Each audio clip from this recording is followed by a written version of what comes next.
இது வரைக்கும் நம்ம பேசாத ஒரு டாப்பிக்கை நம்ம பேச போகிறோம். ஸோ அதாவது நம்பிக்கை அப்படின்றத தாண்டி இது வந்து ஒரு உணர்வுபூர்வமான என்னோடய உரிமை அப்படின்ற ஒரு விஷயம் தான். முருகன் தமிழ் கடவுளா அப்படின்ற கேள்வி இன்றைக்கி உங்களுக்கு வந்ததுக்கான காரணம் வந்து என்னவாக இருக்கும், அதை யோசிக்கலாம். So welcome to Astrakulan. And channel பிடிச்சிருந்தா ஃபாலோ பண்ணுங்கள். ப்ளஸ் ரகுலன்ஸ் இன்சைட்ஸில் வந்து நம்ம இன்றைக்கி வந்து 10,000 சப்ஸ்கிரைபர்ஸ் வந்து தாண்டி இருக்கிறோம். பட் என்னோட கோல் வந்து 1 மில்லியன் சப்ஸ்கிரைபர்ஸை கொண்டு வரது கிடையாது கைஸ். 1 மில்லியன் ஆண்டர்ப்ரனர்ஸை கிரியேட் பண்ணணும். எல்லாருக்குமே வந்து ஒரு ஸ்மால் பிஸ்னஸ் கையில் இருக்கணும். அவங்க ஏதோ ஒரு எக்ஸ்டர்னல் ஒரு ஜாபை நம்பி இருக்கக்கூடாது. எல்லோரும் ஒரு ஃபியூ லேக்ஸ் earn பண்ணணும். அவங்க இன்னும் நிறைய பேருக்கு வேலை கொடுக்கணும். ஒரு கண்ட்ரியோட பேக் போனே வந்து ஸ்மால் பிஸ்னஸ் தான், பெரிய பெரிய கார்ப்பரேட் கம்பெனிஸ் கிடையாது. ஸோ அப்படி இருக்கிறப்ப இந்தமாரி ஸ்மால் பிஸ்னஸ் தான் வந்து நம்மளுக்கு வந்து எப்போவுமே கை கொடுக்குற ஒரு விஷயம் தான். அது நம்ம வந்து க்ரியேட் பண்ணணும் அப்படின்றது என்னோட கோல். ஸோ இந்த வீக்கெண்ட் லைவில் வந்து ஒரு எக்ஸ்க்ளூசிவ் அனௌன்ஸ்மெண்ட் இருக்குது என்னோட பிஸ்னஸ் மென்டார்ஷிப்பை பற்றி. ஸோ நீங்கள் அதில் கண்டிப்பாக வாங்க, நம்ம பேசலாம். ஓகே, ஸோ இப்போ இந்த பிரச்சனை எங்கேருந்து ஆரம்பிக்குது, முருகன் தமிழ் கடவுளா அப்படின்றது பார்த்தீங்கன்னா, ஜூனியர் என்டிஆர் வந்து ஒரு படத்தில் நடிக்கிறாரு, காட் ஆஃப் வார் அப்படின்ற படம். ஸோ அந்த படத்தோட டைரக்டர் வந்து ஒரு ட்வீட் ஒன்று போடுறாரு. Born in the north, forge in the middle and worshipped in the south அப்படின்ட்டு, வடக்கில் பிறந்த கடவுளை வந்து நம்ம வர்ஷிப் பண்ணிகிட்ருக்கிறோம் அப்படின்னு சொல்லிட்டு. ஸோ இதை பற்றி நம்ம பேசுவோம். நீங்கள் சில பேர் கேட்பீங்க, ராகுல் உங்களுக்கு தான் நம்பிக்கை இல்லை, இதை பற்றி நீங்கள் எதுக்கு பேசுகிறீங்க அப்படின்றது. முருகனை வந்து நான் கடவுளாக பார்க்கல. எனக்கு வந்து ஃபஸ்ட்டு முருகனை வந்து இன்ட்ரடியூஸ் பண்ணுறவங்க வந்து எப்படி இன்ட்ரடியூஸ் பண்ணாங்க அப்படின்னு பார்த்தீங்கன்னா, இவர் வந்து நம்மளோட முன்னோரோட அடையாளம் அப்படின்னு சொன்னாங்க. ஸோ அதாவது இன்றைக்கி நம்ம இருக்கிறோம் அப்படின்னா வந்து இது வந்து மேஜிக்கில் வந்து இன்றைக்கி நம்ம ஒரு சொகுசான ஒரு வீட்டில் நம்ம வாழ்ந்தோம் பிறந்தோம் அப்படின்றது கதை கிடையாது.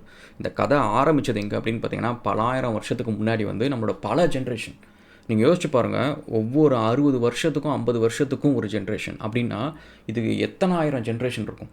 அத்தனை ஆயிரம் ஜென்ரேஷன்லேயும் வந்து அடுத்த ஜென்ரேஷனை பாதுகாக்கிறதுக்காக எத்தனையோ பேர் உயிரை விட்டுருப்பாங்க. மழை, வெயில், போர் அப்படின்னு சொல்லிட்டு 1008 பிரச்சனையில் எத்தனையோ பேர் உயிரை விட்டுருப்பாங்க. எவ்வளோ கஷ்டம், வேதனை எல்லாத்தையும் தாண்டி அடுத்த ஜென்ரேஷனை கொண்டு வரதுக்கு எவ்வளோ பாடுபட்டிருப்பாங்க. அதெல்லாம் பண்ணதுனால தான் நம்ம இருக்கிறோம். ஆனால் அவங்களோட பேர் நம்மளை யாருக்காவது தெரியுமா? நம்மளோட ஒரு ஒரு ஒரு தாத்தா, தாத்தா வரைக்கும் நம்மளுக்கு தெரியும். பட் அதுக்கு முன்னாடி இருந்த 1000 ஜென்ரேஷனோட பேர் தெரியாது, அவங்களோட முகம் தெரியாது. ஆனால் அவங்களோட தியாகத்தில் நம்ம இன்றைக்கி வந்திருக்கிறோம்.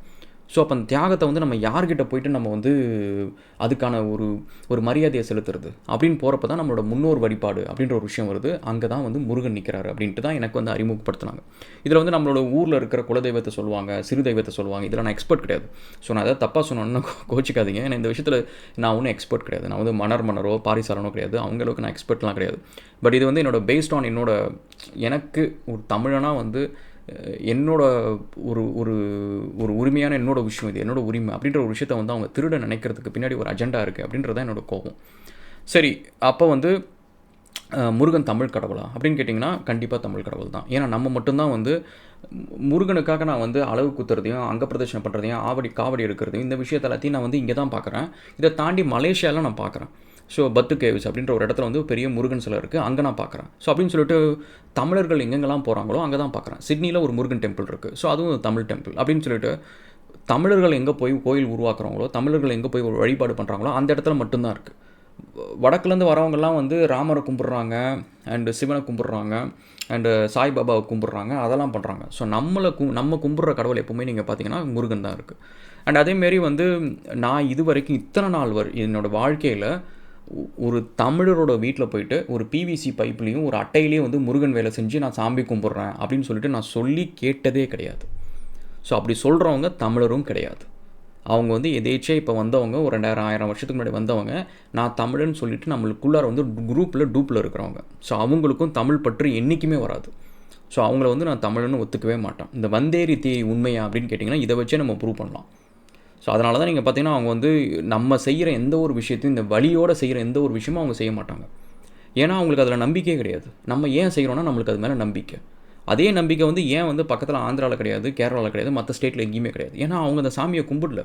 அண்ட் ஆல்சோ இது வந்து சில பேர் வந்து நிறைய பேர் வந்து இந்த கடவுளாக பார்த்தாலுமே, நான் வந்து இதை முன்னோராக பார்க்குறதுக்கான இன்னொரு ரீசன் அப்படின்னு பார்த்தீங்கன்னா, முருகனை வந்து காட் ஆஃப் வார்ன்னு நம்ம சொல்கிறோம். அந்த காட் ஆஃப் வார்ன்றக்கு ஏற்ற மாதிரியே வந்து அவர்கிட்ட ஒரு கொடி இருக்குது.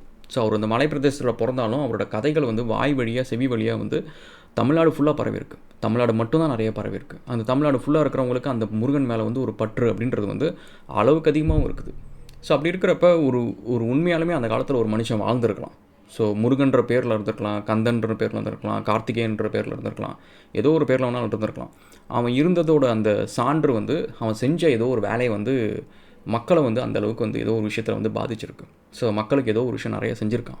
ஸோ அந்த ஒரு விஷயந்தான் வந்து மக்கள் இன்னும் அவனை பற்றி வந்து பாட்டாக பாடுறாங்க, புகழ்கிறாங்க, நினைக்கிறாங்க. கந்தன் காப்பாற்றுவோம் அப்படின்னு சொல்கிறது எல்லாமே வந்து அந்த காலத்தில் கந்தன் இன்றைக்கோ ஒரு நாள் நம்மளை காப்பாற்றிருக்கான் அப்படின்றது தான். ஸோ அந்தமாரி நான் வந்து முருகனை வந்து முன்னோரை தான் பார்க்குறேன். ஸோ அப்படி இருக்கிறப்ப இதுக்கு பின்னாடி என்ன பாலிடிக்ஸ் இருக்கும் அப்படின்னு பார்த்தீங்கன்னா, நம்ம ஒன்றா இணைகிறதுக்கான ஒரு 5-6 விஷயங்கள் இருக்குதுன்னு வச்சுக்கோங்க. அந்த 5-6 விஷயத்தையும் எடுத்துகிட்டோன்னு நம்ம எப்படி ஒன்றா இணைவோம்? அதில் முதல் விஷயம் தமிழ். ஸோ தமிழுக்கு வந்து கீழடிக்கு நம்ம எதுக்கு ஃபண்டு கொடுக்கணும்? இன்றைக்கி உலகத்திலே ஓல்டஸ்ட் லிவிங் லாங்குவேஜ் அப்படின்ற பெருமை வந்து நீங்கள் எதில் போய் கேட்டாலும் இருக்கும்.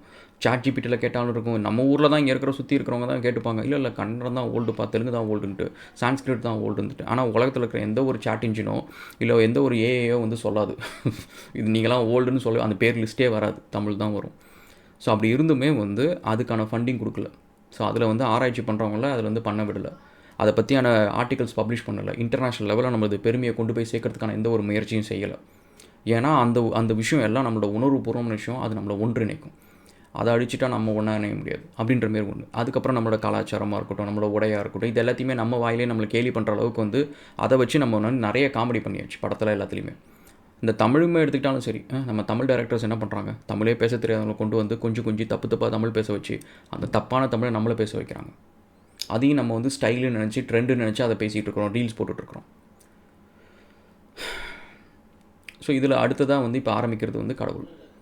ஏன்னா நம்ம மற்ற விஷயம் நம்மளோட முக்கியமான 2 விஷயத்தில் வந்து நம்ம ரொம்ப ஈடுபாடோடு இருக்கிற விஷயம். ஒன்று மொழி, இன்னொன்று வந்து நம்மளோட பக்தி அப்படின்ற விஷயம்.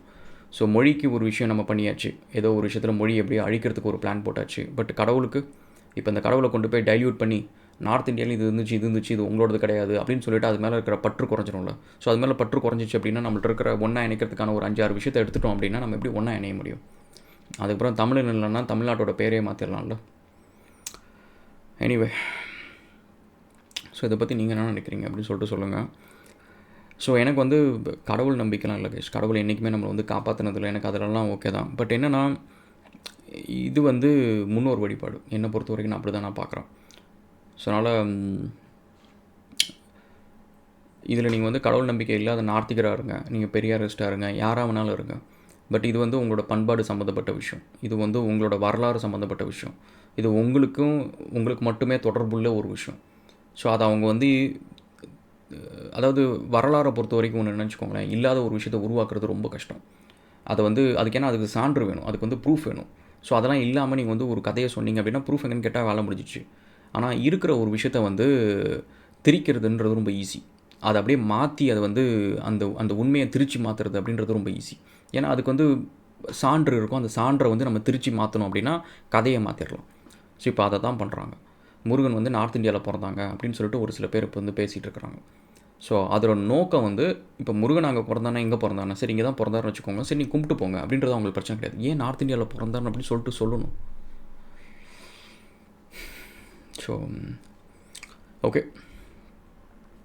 we'll see again another video guys, and thank you so much for all your love and support. And Raghuvan Sensei சேனலில் 10,000 சப்ஸ்கிரைபர்ஸ் வந்து வரும்னு இவ்வளோ சீக்கிரம் வரும்னு எதிர்பார்க்கல. So pleasure, and thank you so much and cheers.